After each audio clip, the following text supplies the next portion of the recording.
Hello students, welcome in my class. Today we are solving question number 11 of exercise 2.1. Question number 11 में क्या है, आपको find the value of the following expression. Expression हमारे पास क्या है, tangent inverse 1 plus cos inverse -1/2 plus sign inverse -1/2. देखो इससे पहले जो 1 to 10 क्वेश्चन हमने पढ़े हैं वहाँ पर सिंगल एक्सप्रेशन था, लेकिन 11th क्वेश्चन में आपको 3 एक्सप्रेशंस प्लस की फॉर्म में गिवन है. आपको ईच टर्म की पहले सेपरेट वैल्यू निकालनी है और यहाँ पुट करनी है. ठीक है, तो इस क्वेश्चन को करने के लिए हम क्या करेंगे, सबसे पहले फर्स्ट टर्म को ए के इक्वल सपोज कर सकते हैं, एक्स वाई जेड भी ले सकते हो, जो भी आप सपोज करना चाहो कर सकते हो. लिखेंगे let tangent inverse 1 is equal to, जैसे पहले वाले हमने पार्ट किए सपोज किया था, मैंने ए के इक्वल सपोज कर दिया. ओके, यहाँ पर टेंजेंट ए की वैल्यू निकालो, क्या आई 1. अब ये देखोगे टेंजेंट के कौन से एंगल पर 1 वैल्यू होती है, टेंजेंट 45 पर, टेंजेंट π/4 पर.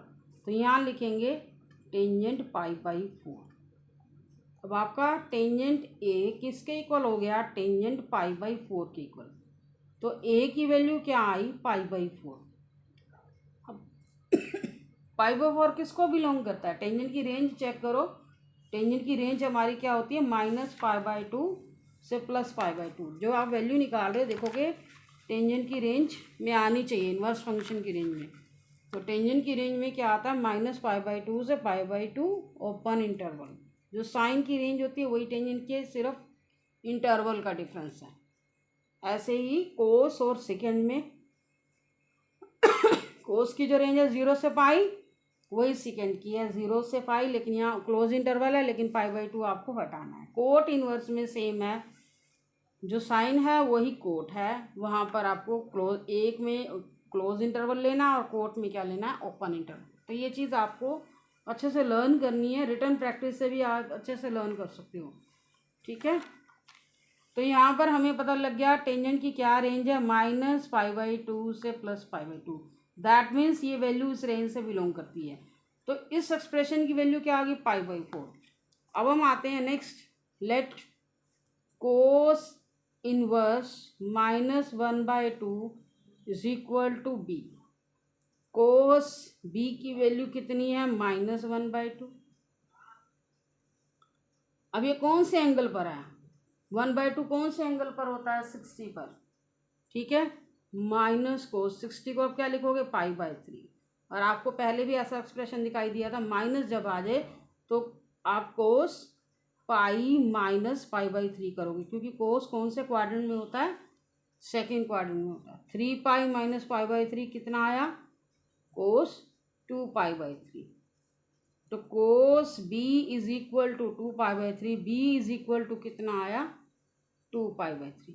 तो जो सेकेंड एक्सप्रेशन है हमने उसको बी लिया था और बी की वैल्यू आ चुकी. ऐसे हम थर्ड पे आते हैं. नाउ साइन इनवर्स -1/2 को किसके इक्वल लिया हमने, सी के इक्वल. तो साइन सी, ये टर्म इधर आएगी तो क्या आ जाएगा, साइन सी किसके इक्वल हो गया, -1/2. अब देखो साइन के कौन से एंगल पर वैल्यू 1/2 होती है, साइन 30 पर. साइन 30 कितना होता है, 1/2 माइनस साइन 30, 30 मीन्स π/6. और आपको पता है माइनस साइन थीटा को आप क्या लिख सकते हो, साइन ऑफ माइनस थीटा, ऐसे लिख सकते हैं. तो sine C is equal to minus sine of -π/6. C की वैल्यू कितनी आ गई, -π/6. तो अब हमने तीनों एक्सप्रेशन को जो ए बी सी सपोज किया था, उन ए बी सी की वैल्यू आ चुकी है. फर्स्ट एक्सप्रेशन को ए लिया, ए की वैल्यू कितनी आई, π/4. सेकेंड एक्सप्रेशन को बी लिया और बी की वैल्यू कितनी आई, 2π/4 3. और थर्ड एक्सप्रेशन को सी लिया और सी की वैल्यू कितनी आई, π/6. इन्हीं वैल्यूज़ को गिवन एक्सप्रेशन में पुट करेंगे. गिवन एक्सप्रेशन को एक बार दोबारा से राइट कर लेते हैं. टेंजेंट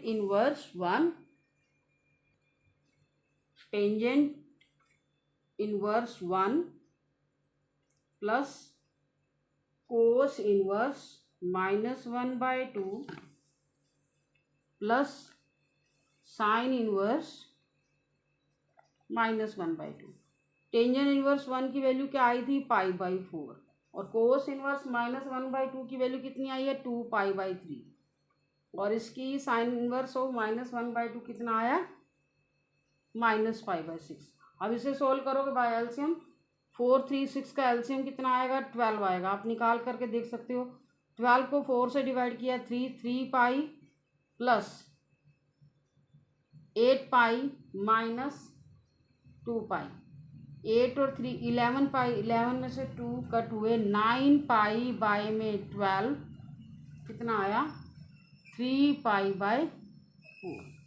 ओके, नेक्स्ट क्वेश्चन पे आते हैं। Question number 12। क्वेश्चन नंबर 12 में भी कुछ इसी तरह से आपके पास 2 एक्सप्रेशंस हैं। कोस इनवर्स 1/2 प्लस 2 साइन इनवर्स 1/2। अब आपने क्या करना है, इन दोनों टर्म की वैल्यू निकालोगे सेपरेट। जैसे फर्स्ट क्वेश्चन में था, 11th क्वेश्चन में 3 पार्ट्स है, 3 पार्ट्स की हमने पहले सेपरेट वैल्यू निकाली, फिर सोल्व किया। ऐसे यहाँ पर 2 पार्ट्स हैं, दोनों की सेपरेट वैल्यू निकालोगे। Let cos inverse 1/2 is equal to A, cos A is equal to 1/2, और ये कौन से एंगल पर होता है, 60 पर होता है। 60 मीन्स π/3, ए की वैल्यू कितनी आ गई, π/3। ऐसे ही अब इस एक्सप्रेशन को लोगे, वी टेक साइन इनवर्स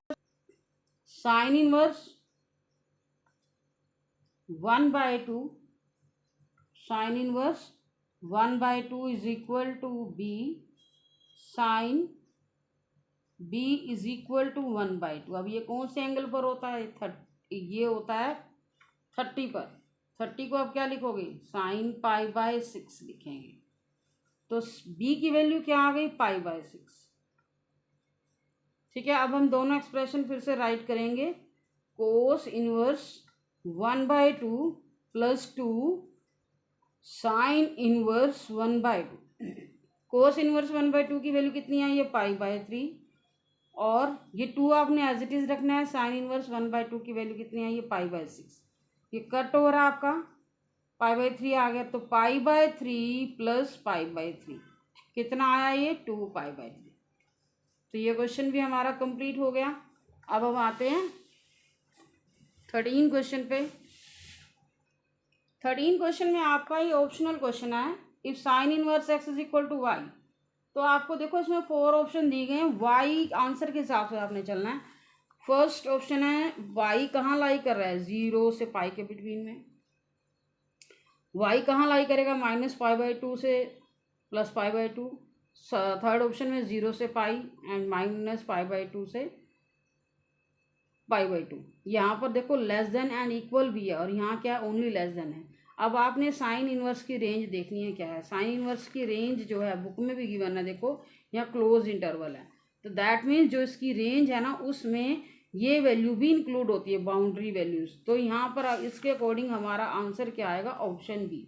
तो सिंपली इसमें कुछ सॉल्व करके दिखाने की जरूरत नहीं है, आपने रेंज के हिसाब से आंसर देना है।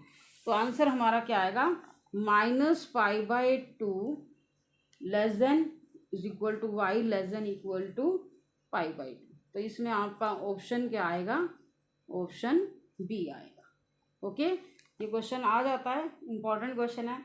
नेक्स्ट आते हैं 14 क्वेश्चन पे। 14 क्वेश्चन में हमारे पास क्या गिवन है, tangent inverse √3 minus second inverse -2। इसकी वैल्यू, ये भी ऑप्शनल क्वेश्चन है, इसकी वैल्यू आपको निकालनी है। इसमें भी हमें क्या करना पड़ेगा, दोनों पार्ट्स को सपोज करेंगे जैसे पहले किया। Let tangent inverse √3 is equal to A. Okay, अब टेंजेंट ए की वैल्यू क्या आएगी, tangent A is equal to √3। अब ये देखो टेंजेंट की √3 कौन से एंगल पर वैल्यू होती है, 60 पर। टेंजेंट 60 को अब क्या लिखोगे, देखो पाई की फॉर्म में लिखना है, यहाँ पर रेडियन फॉर्म में लिखना है। π/60 लिखने के लिए क्या करोगे, 3 लेके आओगे, π/3। तो यहाँ पर हमें पता चल चुका है ए की वैल्यू क्या आनी चाहिए, π/3। ओके, ए की वैल्यू क्या आएगी, π/3। Next up, and we take secant inverse -2 को हम b सपोज कर लेते हैं। सीकेंट b की वैल्यू कितनी आएगी, -2। अब देखो सेकेंड में 2 वैल्यू कब आती है, माइनस तो हम बाद में अरेंज करेंगे। 2 वैल्यू हमारी आती है सेकेंड में, कोस की वैल्यू 1/2 होती है, किस पर होती है, 60 पर, तो सेकेंड की उसी एंगल पर 2 वैल्यू होगी। ठीक है, तो ये क्या आएगा, माइनस सेकेंड 60 को अब क्या लिखोगे, π/3। 60 को हम क्या लिखेंगे, π/3।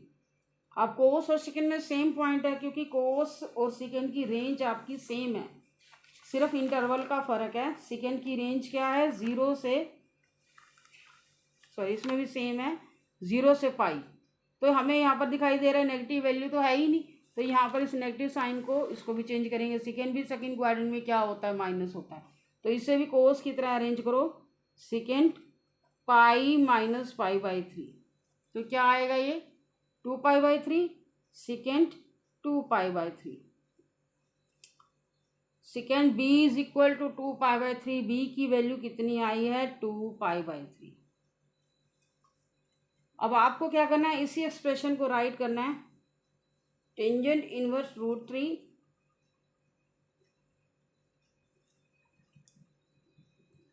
तो टेंजेंट इनवर्स √3 किसके इक्वल है, π/3 - 2π/3। ठीक है, अब देखो ये सिंपल सा है, इसमें आप एलसीएम भी ले सकते हो, π - 2π कितना आएगा, -π/3। तो इस क्वेश्चन का ऑप्शन क्या आएगा, ऑप्शन बी, ऑप्शन बी है इसका आंसर। ओके, तो ये आपकी एक्सरसाइज कंप्लीट हो चुकी है। नेक्स्ट एक्सरसाइज में मिलते हैं नेक्स्ट वीडियो में। Thank you for watching video.